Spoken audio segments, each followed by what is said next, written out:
probablemente los 5 días a la semana, excepto los días jueves.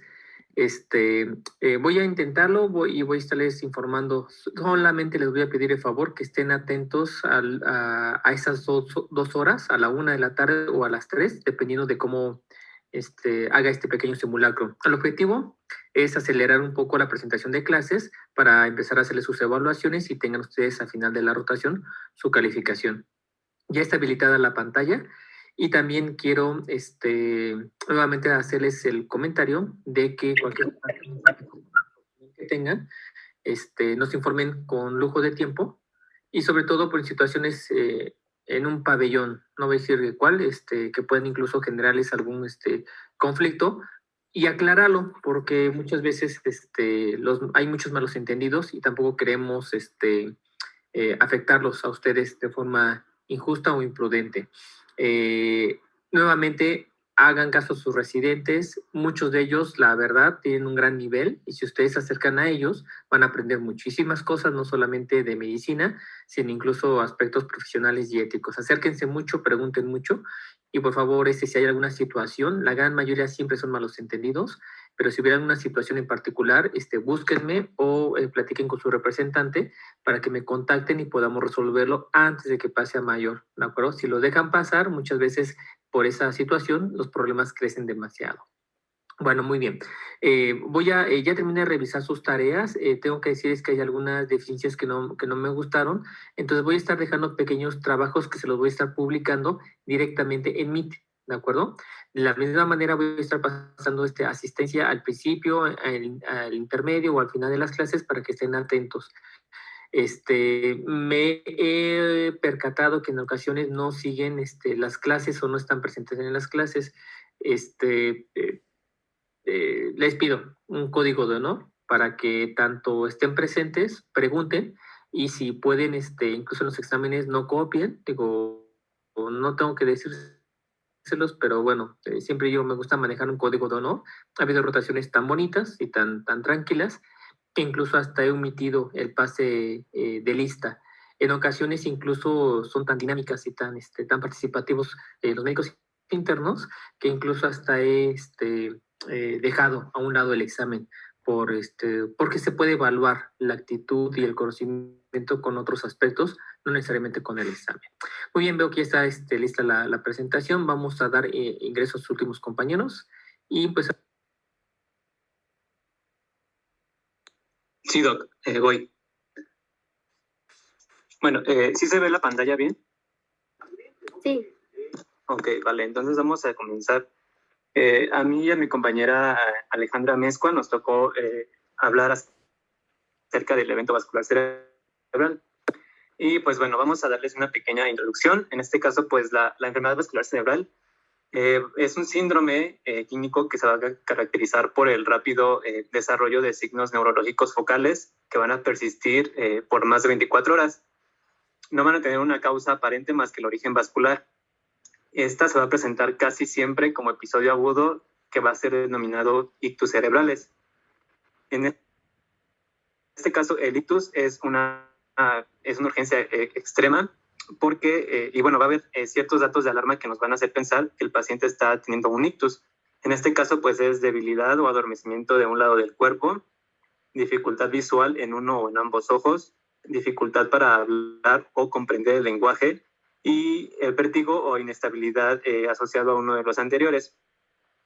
También los ictus cerebrales suelen tener una sintomatología referible a una lesión focal cerebral, un comienzo brusco seguido de estabilización y tendencia a la regresión, así como factores etiopatogénicos predisponentes que van a ser los denominados factores de riesgo. Y bueno, ¿cuáles son los factores de riesgo en la EBC?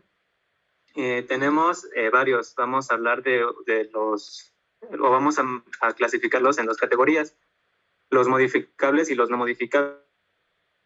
En este caso, los no modificables van a ser la edad avanzada. Se reporta que hay pacientes que son mayores a los 55, 60 años van a tener el doble o el triple de riesgo de sufrir un ictus más que los que tienen una edad menor a la que ya les mencioné. También se ve que en el sexo masculino es más predominante esta patología.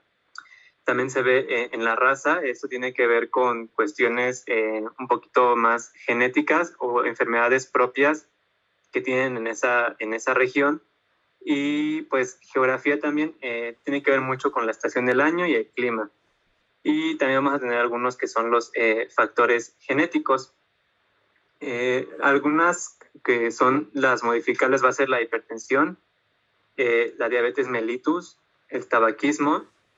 El tabaquismo, en este caso, el daño que va a causar va a ser al endotelio vascular. Este va a aumentar la agregabilidad plaquetaria y va a elevar el hematocrito, por lo tanto va a elevar la viscosidad de la sangre. En este caso, el alcohol y bueno, las otras drogas no está bien reportado como por qué causa el EBC, pero sí está reportado que se da más en EBC hemorrágicos y eso más en personas jóvenes. Pero bueno, hay digamos que un pro, que dicen que el consumo regular de una copa de vino de 30 gramos, en este caso como en cantidad, 30 gramos al día, pues disminuye ligeramente la incidencia de infarto cerebral. Entonces, pues no les estoy recomendando que tomen, pero pues es como un dato cultural. También los anticonceptivos orales, estos van a afectar los factores de la coagulación y pues va a ser mayor el riesgo para sufrir un tromboembolismo venoso que un arterial. Tenemos otros como son la dislipemia, ataques isquémicos transitorios e ictus previos y aterosclerosis carotidia asintomática. Ok, perdón que te interrumpa tantito. Nada más para aclarar tu último comentario. Miren, ¿saben cómo ustedes determinan los factores de riesgo para una enfermedad? Si se ponen a pensar cómo lo hacen, realmente no pueden saber quién va a tener un EBC, por lo tanto, ¿cómo sé qué factores de riesgo tendría que evitar para evitar un EBC? Entonces lo que hacen es que lo hacen hacia atrás, ven a quién ya le dio el EBC y buscan qué factores tiene. Y a veces salen cosas que rayan en lo chusco. Entonces sí tengan mucho cuidado con la interpretación de factores de riesgos, porque hay algunos que son muy sólidos, muy fuertes, como el tabaquismo, y otros que sí hay mucha controversia. En el caso del alcohol, se creía que había un factor protector, pero ya ahorita quedó claro de que no, o es muy poco claro, para que no se lleven esa idea y no justifiquen los bienes de parrandas por este argumento. No sale así. Pero el comentario que sí quería decirles, que mencionó también muy bien su compañero, es el de los anticonceptivos.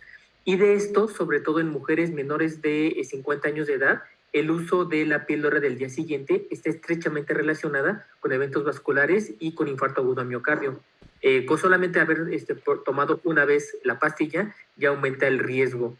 Tal vez ustedes no conozcan esa pastilla, ¿verdad? Pero es la píldora de emergencia que le llaman. Pero esta es esta pastilla la que puede sí aumentar por sí sola el riesgo cardiovascular en mujeres premenopáusicas. Adelante. Y bueno, ¿de qué hablamos cuando hablamos de enfermedad, evento vascular cerebral? Pues este se va a dividir en varios, o se clasifica en evento isquémico, evento hemorrágico y evento trombótico venoso cerebral, en el cual el isquémico representa el 80% de los casos, el hemorrágico del 15 al 20% y el trombótico es en un menor porcentaje, en el 5%. El isquémico se va a subdividir en isquemia cerebral transitoria e infarto cerebral. De este infarto cerebral, que es el que tiene el 80% de los grandes vasos, por enfermedad de pequeño vaso, por cardioembolismo o por otras causas. En el hemorrágico, pues vamos a tener que puede ser por hemorragia intracerebral o una hemorragia subaracnoidea. De aquí el porcentaje que tenemos, pues igual es muy poco. Este porcentaje me parece que está un poquito elevado, porque realmente de las aracnoideas, pues es como del 1 al 2% de los casos. Y pues bueno, tenemos del lado derecho una tabla que es la mortalidad general según los ictus cerebrales, y pues la mortalidad en fase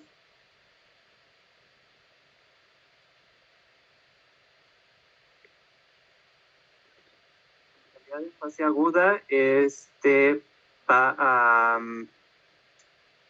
la mortalidad global va a ser del 25%, infartos extensos van a representar el 10%, hemorragias intracerebrales el 52%, y hemorragias supraranoideas el 45%.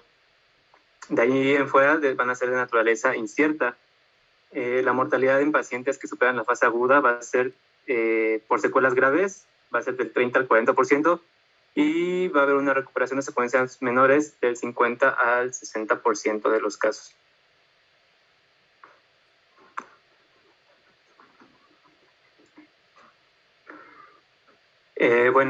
Para hablar de lo que es el EBC, pues tenemos que hablar igual de lo que es la anatomía vascular del cerebro. El cerebro va a estar irrigado principalmente por 4 arterias principales, las cuales son 2 carótidas y 2 vertebrales.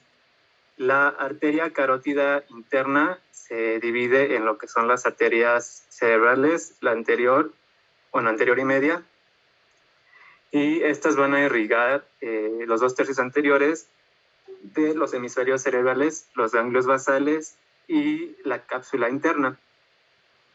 Por otra parte, las arterias vertebrales se van a unir para formar la arteria basilar, cuyas ramas van a irrigar el tronco cerebral y el cerebelo.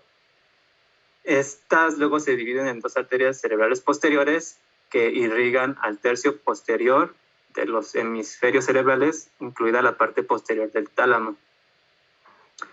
Después va a haber una anastomosis a través de las arterias comunicantes.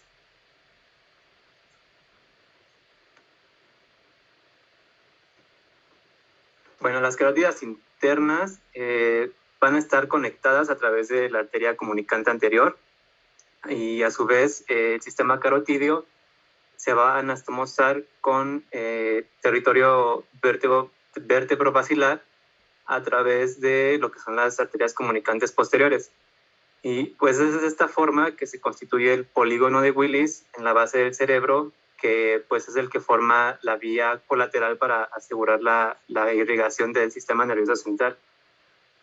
Entonces, ¿por qué es importante comentar lo de la anatomía? Porque vamos a tener síndromes neurológicos dependiendo la arteria o el lugar de afección para cada una. Y bueno, antes de entrar de lleno en los síndromes neurológicos, vamos a hablar un poquito de lo que es el déficit neurológico reversible, o en sí, pues nada, vamos a dar la definición. Es un déficit neurológico habitualmente focal, de causa vascular isquémica, instaurado de forma aguda o subaguda en un tiempo no superior a 24 horas y con recuperación en menos de 3 semanas.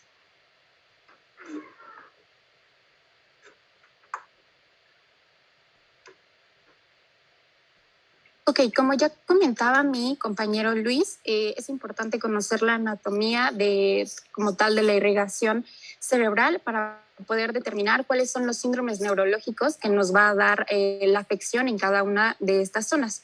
Tenemos que, como generalidad, los síndromes neurológicos se dividen en 3. Un infarto de vasos grandes de la circulación anterior, es afección, no es infarto, perdón. Afección de un vaso grande de la circulación anterior, afección de un vaso grande de la circulación posterior y el infarto de vasos pequeños en cualquiera de los lechos vasculares, ya sea circulación anterior o circulación posterior. La que sigue, por favor. Bueno, también ya mencionaba un poquito, Luis, de las generalidades como tal de esta irrigación. Tenemos que la circulación anterior está determinada por la arteria carótida interna y pues las ramas que salen de ella. Y estas irrigan a los 2 tercios anteriores del encéfalo. Estas arterias van a ser tanto la arteria cerebral media como la arteria cerebral anterior. La oclusión de cada vaso intracraneal va a inducir manifestaciones clínicas distintas y es importante tenerlos en cuenta. Para la arteria cerebral media, que es lo que se presenta en esta diapositiva, tenemos que es la rama más comúnmente afectada en un evento cerebrovascular. Es importante mencionar que esta arteria cerebral irriga la superficie lateral de los hemisferios cerebrales y se puede dividir en 2 porciones. La porción proximal, también conocida como segmento M1, y la porción distal, también conocida como la porción M2. La porción proximal emite ramas penetrantes, es decir, Estas ramas van a ir hacia estructuras profundas, que van a ir hacia los ganglios basales, y recordemos que todos estos están involucrados en el control del movimiento, las funciones ejecutivas, así como algunas emociones. La porción M2 o distal se va a dividir en una rama superior y otra inferior, y esta va a discurrir a través del plano de la cisura de Silvio. Esta parte va a irrigar la corteza parietal, la corteza temporal, así como la parte inferolateral de la corteza frontal. Y cada una de estas van a determinar distintas sintomatologías de acuerdo a si se obstruye la arteria media por completo o bien cualquiera de las ramas que les mencioné. La que sigue, por favor. Si esta se obstruye por completo, pues los síntomas resultantes se van a caracterizar por hemiplegia y hemianestesia, que es importante considerar que van a ser contralaterales y de predominio facio-braquial. Y esto es importante debido a, esta anatomía se va a deber a lo que podemos ver en el homúnculo de Penfield. También se va a presentar la hemanopsia homónima contralateral, la desviación de la mirada ipsolateral, la disartria. Esto va a ser consecuencia de la debilidad de los músculos faciales, que van a estar relacionados con la afectación de la cápsula interna. También se va a presentar afasia global, asomatosognosia, que hace referencia a la inatención para, como ignorar o no atender a la mitad contralateral del cuerpo de la persona. También se va a presentar anosognosia. En el caso de que la oclusión solo sea de la rama superior de M2, recordemos que esta es la porción distal, la parte cortical de la arteria cerebral media, se va a ver, como es la rama superior, se va a ver afectada el área de Broca. Es decir, se va a presentar una afasia motora, también conocida como no fluente. En el caso específico de la oclusión de la rama inferior, de esto que discurre a través de la cisura de Silvio, se va a presentar, a diferencia de la otra, afasia de Wernicke, que es lo que vamos a conocer también como afasia fluente. En el caso específico en el que se presente una afectación del globo pálido, así como del putamen, se va a acompañar de signos como el parkinsonismo y el hemivalismo. La que sigue, por favor.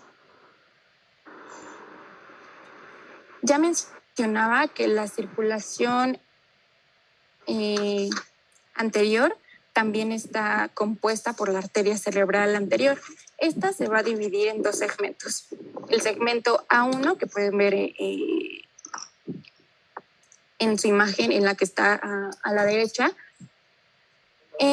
que es la que comunica la carótida interna con la arteria comunicante anterior. Y el segmento A2, también conocido como segmento postcomunicante, que va a ser distal a la arteria comunicante anterior. Si nos damos cuenta, en el segmento A1 está, está bien, si se presenta alguna afectación en él, esta sería bien tolerada debido a que hay buena formación de vasos colaterales, por lo que un síndrome específico de este segmento A1 en realidad se presenta con poca frecuencia. El que se puede dar con mayor frecuencia es el del segmento 2, que es la parte distal, que pues ya solo depende como tal de la arteria cerebral anterior. Sin embargo, si esta está bloqueada, tampoco podría tener un buen pronóstico. En el caso de que se produzca una afección de este segmento, se puede ver la parálisis de la extremidad inferior contralateral. Esto también debido al homúnculo de Penfield. Recordemos que la parte de la corteza motora, que está más pegada a la parte medial de los hemisferios, está relacionada con los movimientos de la extremidad inferior. Es por eso que se va a presentar esta parálisis de la extremidad inferior, así como la paresia de la extremidad superior, también contralateral, se puede presentar una deficiencia sensitiva también en los dedos del pie, en toda la pierna, que va a ser contralateral. Se puede presentar también incontinencia urinaria. Esta va a ser debida a la área sensitivo-motora del lóbulo paracentral. También el reflejo será el reflejo de prensión palmar, el reflejo de succión, la resistencia involuntaria a la modalidad pasiva, que es lo que se conoce como paratonía.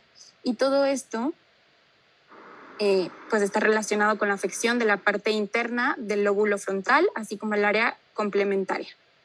También se puede presentar mutismo, enlentecimiento, retraso y falta de espontaneidad en el paciente. La que sigue, por favor.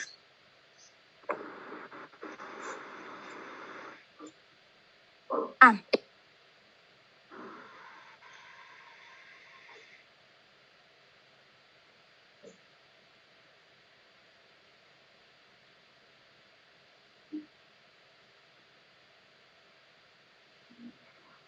¿Qué pasó?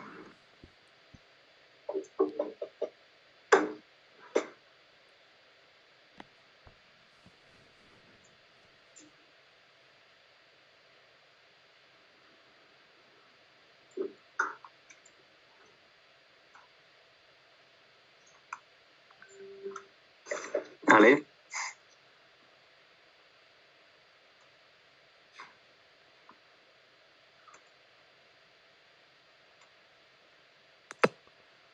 perdón, ¿se escucha? Sí. Sí, ya. Ah, perfecto, perdón. Bueno, ¿puedes regresar una, Luis, por favor?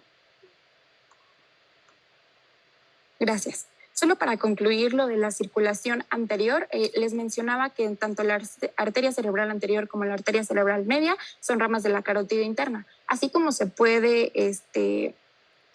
tener la afección de estas dos ramas, también se puede tener la afección de esta rama en común.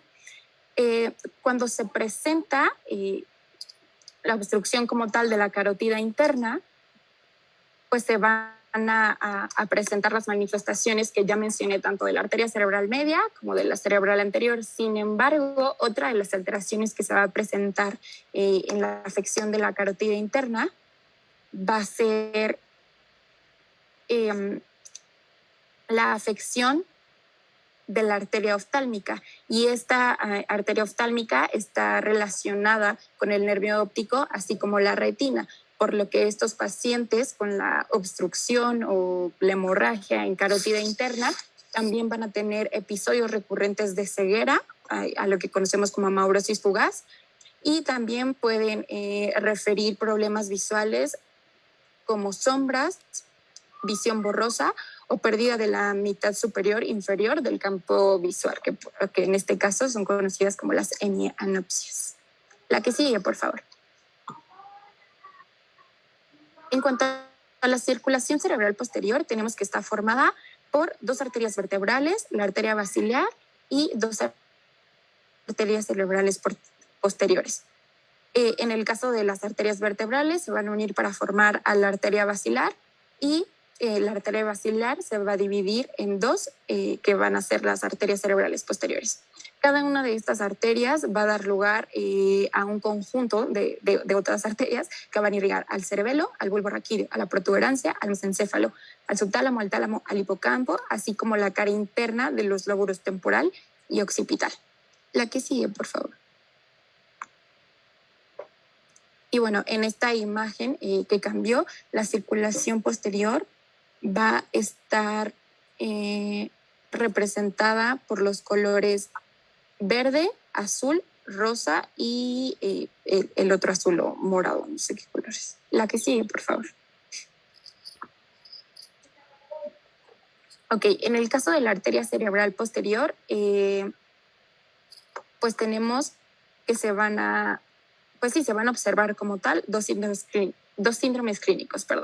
El síndrome de P1, también conocido como el segmento proximal o las ramas penetrantes de la arteria cerebral posterior. Estos van a dar como tal signos en las zonas del mesencéfalo, en las zonas subtalámicas y talámicas, así como en los pedúnculos cerebrales,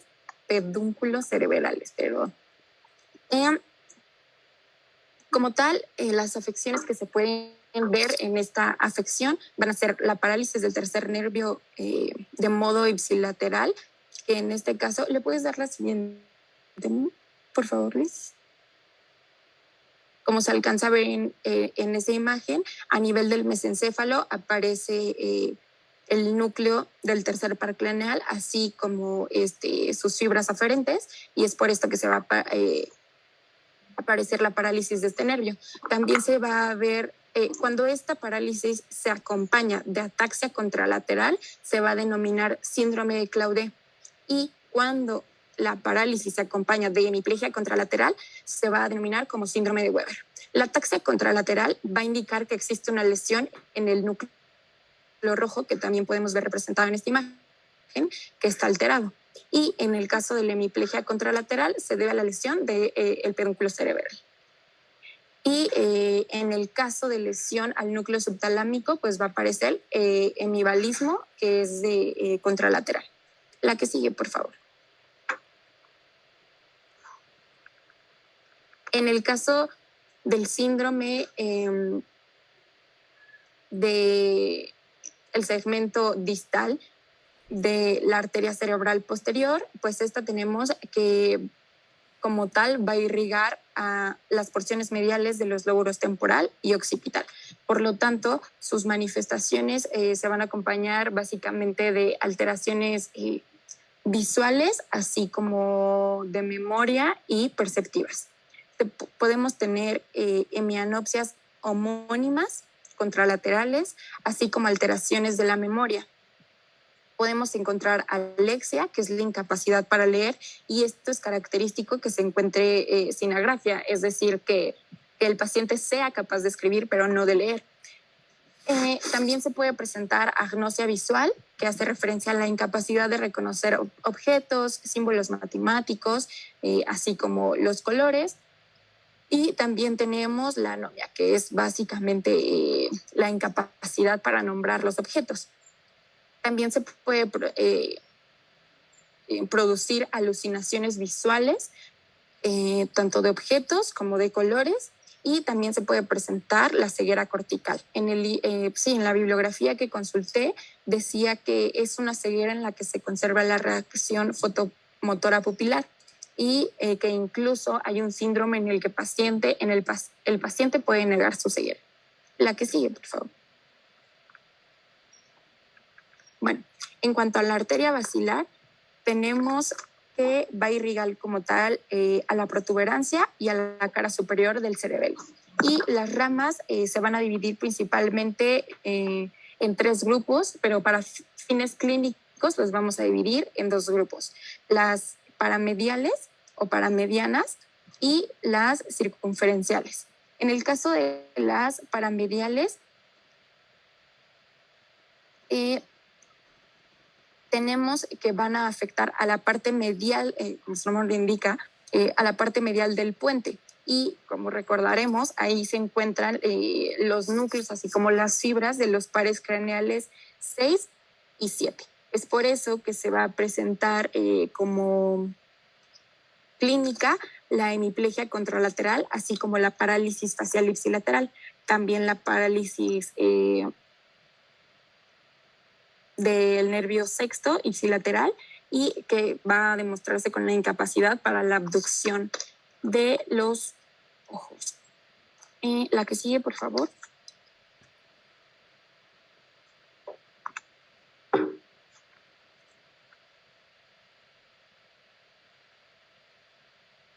Laterales de la protuberancia como tal, y en estas porciones se van a encontrar los nervios craneales tanto el quinto, como el octavo, así como los pedúnculos cerebelosos y ambos hemisferios cerebelosos. Por lo tanto, se va a presentar un síndrome cerebeloso que se va a caracterizar por náusea, vómito, disartría, vértigo, nistagmo, temblor atáxico, entre otros síntomas. Y también se puede presentar la pérdida contralateral de la sensibilidad al dolor y la temperatura. Y esto va a estar, esto se va a dar tanto en extremidades, en tronco y cara. Y estos van a correr corresponder a la afección del haz espinotalámico y trigémino talámico. También se puede presentar la anacusia ipsilateral, así como acúfenos, y en algunas bibliografías se menciona el síndrome de Horner. Y en este caso, el síndrome de Horner va a corresponder a miosis, anisocoria, ptosis vertebral, así como anhidrosis en la región cefálica. La que sigue, por favor. En cuanto a la circulación posterior, pues ya mencionamos a la arteria cerebral posterior y la que sigue es la arteria vertebral. Bueno, esta va a tener su origen en el tronco braquicefálico en el lado derecho y en la arteria subclavia del lado izquierdo, y se va a dividir en 4 segmentos anatómicos. El de mayor importancia va a ser el segmento 4, debido a que esta va a ser la parte de la arteria vertebral que se va a proyectar hacia el tronco encefálico y el cerebelo.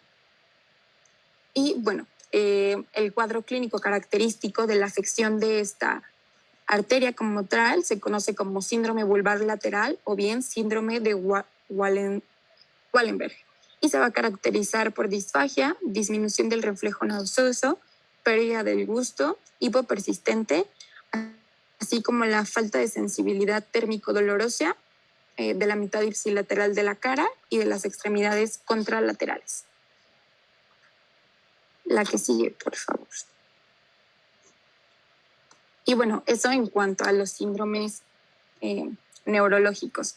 Y bueno, cada uno de estos síndromes se va a poder presentar tanto en un evento isquémico como un evento hemorrágico, y va a depender de los estudios de imagen diferenciar entre estos dos. Sin embargo, la clínica y además, obviamente, los estudios de imagen es lo que nos va a permitir saber en qué región se encuentra esta afección como tal. Y bueno, en cuanto al infarto cerebral, tenemos que este se define como la muerte del tejido encefálico o la necrosis del tejido encefálico, que en algunas bibliografías hacen la aclaración de que es el cerebro, la médula espinal, así como la retina, y es importante la consideración de la retina según varias asociaciones. En cuanto a su epidemiología, tenemos, y también ya nos mencionaba Luis al principio de la presentación, que representa entre el 80 y el 70% de los accidentes cerebrovasculares. Y bueno, es importante mencionar que tiene una variabilidad epidemiológica de acuerdo a la región geográfica de la que se hable. Se habla de que las tasas tanto de incidencia como de mortalidad y discapacidad han aumentado desde los años 90 hasta la actualidad en países que están en vías de desarrollo, y esto se debe a las principales comorbilidades que afectan a estas personas. Un dato global es que en 2016 se tenía una incidencia mundial, o se tuvo una incidencia mundial de 9.5 millones de personas, y su mortalidad fue asociada a 2.7 millones de personas. Se tienen distintos factores de riesgo, ya los mencionó Luis, se dividen en modificables y no modificables. En el caso de los no modificables, entre la edad, el sexo y los factores genéticos. Importante para el infarto cerebral, el sexo principalmente tiene mayor incidencia en hombres, con una tasa de 133 casos por cada 100.000 habitantes año, comparado con 99 casos por cada 100.000 habitantes en mujeres. Y en cuanto a los factores genéticos, se reconoce una, enfermedad genética, una arteriopatía que es dominante, con infartos subcorticales, así como leucoencefalopatía. Y bueno, en realidad esta no es tan común, sin embargo se presenta, y esta también se puede presentar de manera recesiva. En cuanto a los factores modificables, se habla de que las principales, al menos para el infarto, son los niveles altos de presión sanguínea. Se hace referencia a que tienen una presión mayor a 160-90, tiene un riesgo relativo de 3.14. También se habla de distintos otros factores, como lo son el tabaquismo, el estrés psicosocial, así como la depresión y las cardiopatías. Y esto está muy relacionado con la fibrilación auricular, específicamente para infarto. La siguiente, por favor. Bueno, es importante determinar la causa del infarto debido a que esto puede guiar las estrategias terapéuticas y la prevención secundaria de un EBC, aunque el tratamiento inicial no dependa de esta causa como tal. Estas causas se pueden dividir en cardioembólicas, en trombosis, en trombosis asociadas a procesos hematológicos, así como alteraciones hemodinámicas. Se hace referencia a que las alteraciones cardioembólicas son la causa de al menos del 20% de los infartos cerebrales. Y los émbolos que provienen del corazón se alojan principalmente en la arteria carótida interna, en la arteria cerebral media y en la arteria cerebral posterior. Y bueno, las etiologías que pueden causar émbolos de origen cardíaco principalmente es la fibrilación auricular. A ella le siguen el infarto del miocardio, que genera segmentos asignéticos del ventrículo izquierdo, lo que provoca la formación de trombos a nivel de este ventrículo. También las prótesis valvulares están asociadas a la formación de émbolos, así como la cardiopatía reumática y la estenosis mitral. Parte de esta etiología cardioembólica también se habla de la embolia paradójica. Esta embolia paradójica básicamente hace referencia a cuando trombos venosos se desplazan hacia la circulación arterial, y esto depende de que exista un agujero oval persistente o bien exista una comunicación interauricular, y por eso se considera de origen cardíaco, por la afección de esta parte a nivel de tabiquera auricular. Y bueno, eso en cuanto a las cardioembólicas. En cuanto a la trombosis, tenemos que la principal causa de trombosis de este tipo es la aterosclerosis. Y esto, bueno, el trombo se forma cuando la placa aterosclerótica se rompe y pues su contenido es expuesto hacia la circulación. Este trombo ocluye la circulación del vaso y este trastorno es más frecuente principalmente en la carótida interna, y esto va a ser justo después de la bifurcación de la carótida primitiva. Sin embargo, la aterosclerosis intracraneal también puede presentarse al menos en el 5% de los pacientes y resulta más común en pacientes asiáticos. Se menciona que en estos países tiene incidencias desde el 30 hasta el 50% de la etiología de los infartos cerebrales. Como parte de la... Ajá. Antes de que continúes, vamos a tomar asistencia, unos 40 segundos. Ok. Anoten su nombre completo, finalizan con escuela. Vamos a continuar. Si se llega a cortar, nos reconectamos al mismo link.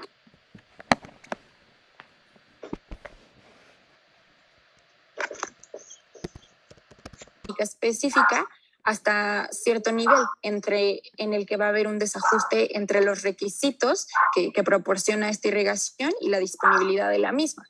Y esto va a provocar diferentes alteraciones, tanto metabólicas como bioquímicas, que van a conducir a la necrosis celular y con ello las alteraciones del funcionamiento del sistema nervioso como tal. La isquemia que va a producir esta necrosis, al privar a las neuronas de glucosa y oxígenos. Y esto a su vez va a impedir la producción de ATP en las mitocondrias. Sin este compuesto, las bombas que se encuentran en la membrana como tal van a dejar de funcionar, y las células, como tal, las neuronas se van a despolarizar en algo que se conoce como despolarización anóxica, que es la despolarización neuronal que se da de manera repentina durante estados de suministro de sangre inadecuados. Y esto va a conducir a la liberación de ciertos neurotransmisores. Entre ellos se va a encontrar la liberación de glutamato, de las terminaciones nerviosas. Y esta sustancia, el glutamato fuera de la célula en cantidades excesivas, se va a considerar como neurotóxica. Esto debido a que va a activar a receptores postsinápticos de glutamato que van a aumentar la entrada de calcio a la neurona. El aumento de esta concentración de calcio intracelular va a ser un factor clave en procesos que van a conducir al daño celular, pues se van a activar enzimas, dentro de las que se encuentran proteasas, fosfolipasas, así como sintasas de óxido nítrico. Estas fosfolipasas van a originar la degradación de los lípidos de la membrana y también el edema mitocondrial. Y las proteasas van a ser capaces de alterar diversos componentes del citoesqueleto. La degradación de los lípidos de esta membrana, así como la no función mitocondrial que comenté anteriormente, van a producir radicales libres. Y estos van a provocar la destrucción catalítica de las membranas, así como otras funciones vitales de las células. Además de estos mecanismos que ya comenté, pues sabemos que en todo el sistema nervioso no solo existen las neuronas, sino que existen en un entorno en el que se encuentran otras células, en los que están incluidos los astrocitos, los oligodendrocitos, los pericitos, entre otras, que también se van a ver afectados en los accidentes cerebrovasculares. Los astrocitos, es importante mencionar que en este caso se menciona que los astrocitos, como reacción a esta hipoxia e isquemia, se van a volver astrocitos reactivos y estos van a mostrarse con dos fenotipos: los preinflamatorios, también conocidos como A1, o inmunomoduladores, conocidos como A2. Esta astrogliosis reactiva va a ocurrir horas después de la isquemia. Se menciona que hasta 48 horas después de esta isquemia. Y las células que expresan como tal esta reactividad se van a volver hipertróficas y van a formar una cicatriz que va a inhibir la regeneración neuronal y va a condicionar tanto la extensión del daño como el hecho de que este daño sea permanente en regiones que conocemos como zonas de penumbra. Los pericitos, que se encuentran como parte de la membrana hematoencefálica, también se activan en la isquemia, lo que va a llevar a la constricción capilar y eso va a condicionar también la disminución del flujo cerebral. También se ha informado que la muerte de estos pericitos, en parte de la isquemia, puede causar la ruptura de esta barrera hematoencefálica y esto puede contribuir a la entrada de células inflamatorias periféricas como tal, que entren al parénquima cerebral y esto va a condicionar un mayor riesgo de hemorragia cuando se va a producir una reperfusión espontánea o terapéutica. La disfunción de esta barrera, les mencionaba, contribuye a la entrada de células inflamatorias y esto va a conducir a que esta respuesta inflamatoria pues se agrave. Y esto a su vez tiene un efecto acumulativo y va a acabar en la muerte celular mediada a través de vías que incluyen a la necrosis y la apoptosis. La que sigue, por favor. Y bueno, eso es básicamente todo lo que dice la imagen, solo que no se alcanza a ver. La que sigue, por favor. En cuanto a parte también de la fisiopatología, tenemos que la magnitud de la reducción de este flujo cerebral está en función de varios factores: el flujo sanguíneo colateral, el sitio de la oclusión o la arteria en la que sucedió y la presión sanguínea sistémica. La interrupción de esta función cerebral, digamos que se obtiene como si fuera o se ve de forma gradual o con un gradiente, en el que la isquemia es más profunda en el centro de territorio, que es lo que podemos ver aquí en morado, que es el núcleo de necrosis o el núcleo isquémico. Y es importante porque en este núcleo isquémico las células mueren en pocos minutos. Se menciona que el flujo es menor a 10 mililitros por 100 gramos de tejido y que las células mueren en esta región hasta en 4 minutos. En la zona periférica de este núcleo se originan alteraciones de la actividad funcional, pero se conserva actividad metabólica todavía. Esto preserva su integridad por algún tiempo, lo que hace que esta disfunción en esta zona sea reversible y a esta zona que se le conoce como penumbra isquémica. Y bueno, es importante mencionar que tanto la hiperglucemia como la hipertermia acentúan de manera dramática la isquémica y esto permite que la zona de penumbra como tal colapse o se vuelva un núcleo necrótico de manera más rápida. La que sigue, por favor.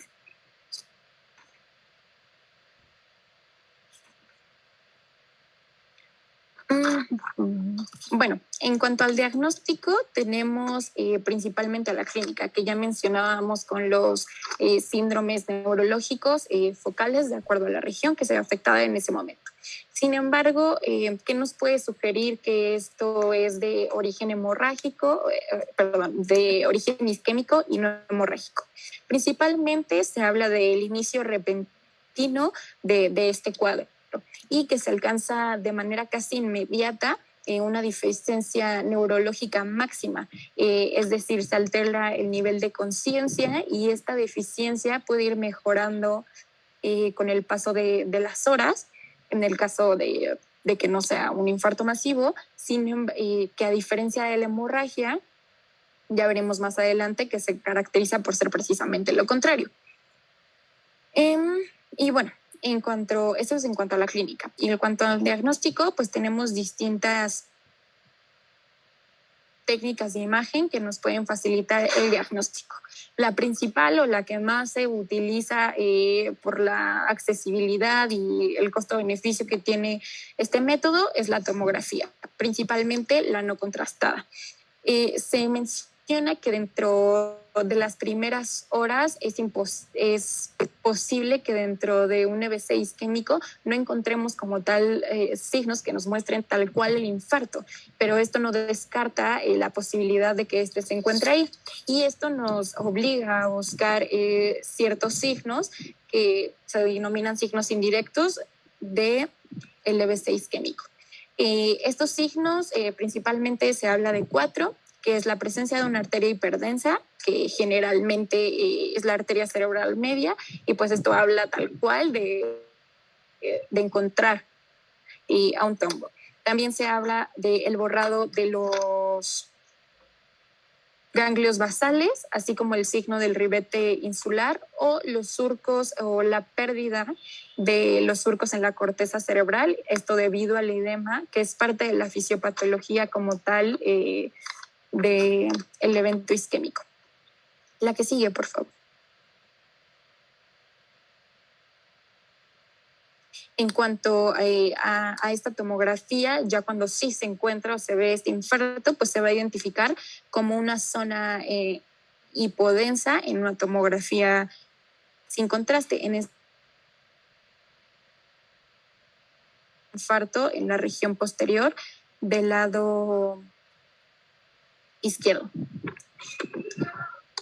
Y es importante mencionar que dentro de esta zona de hipodensidad, con el paso de los días pueden aparecer hemorragias y digamos que mientras estas afecten al menos del 30% de toda esa superficie isquémica, se pueden considerar normales dentro de esta fisiopatología o curso clínico del EBC isquémico.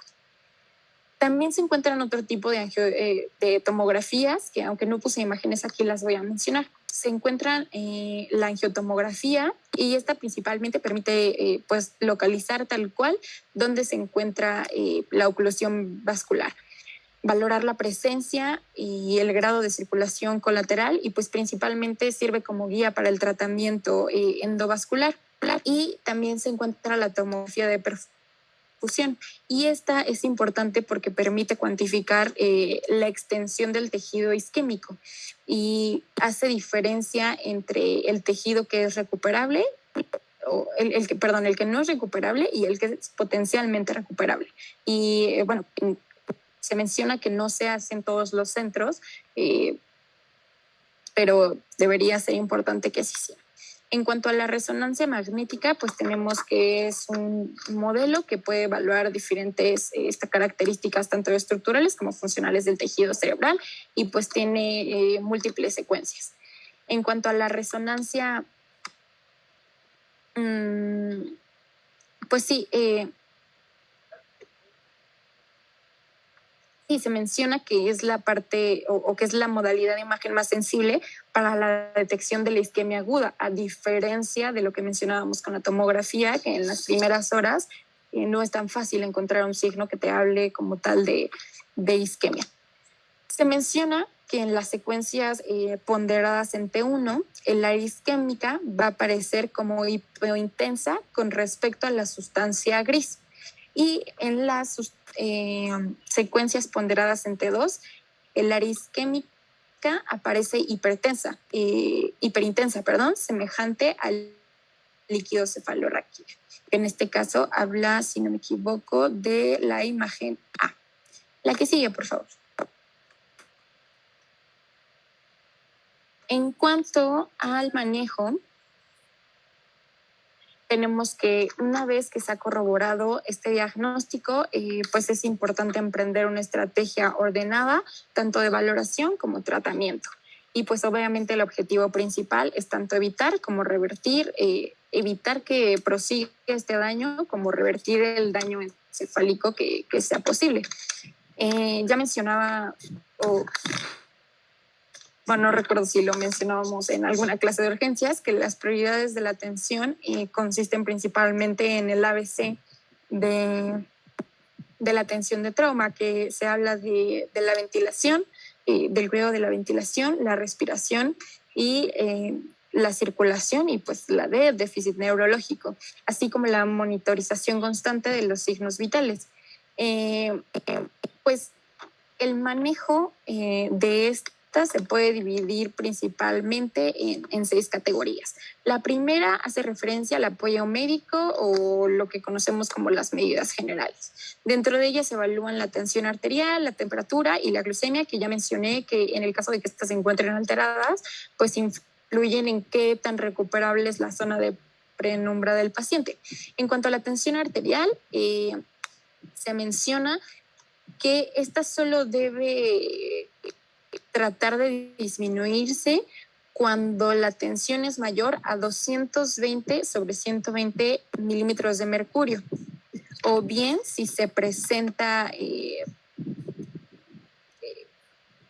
signos razonables de reducir esta tensión, que pueden ser la hipertensión maligna, así como la isquemia concomitante del miocardio.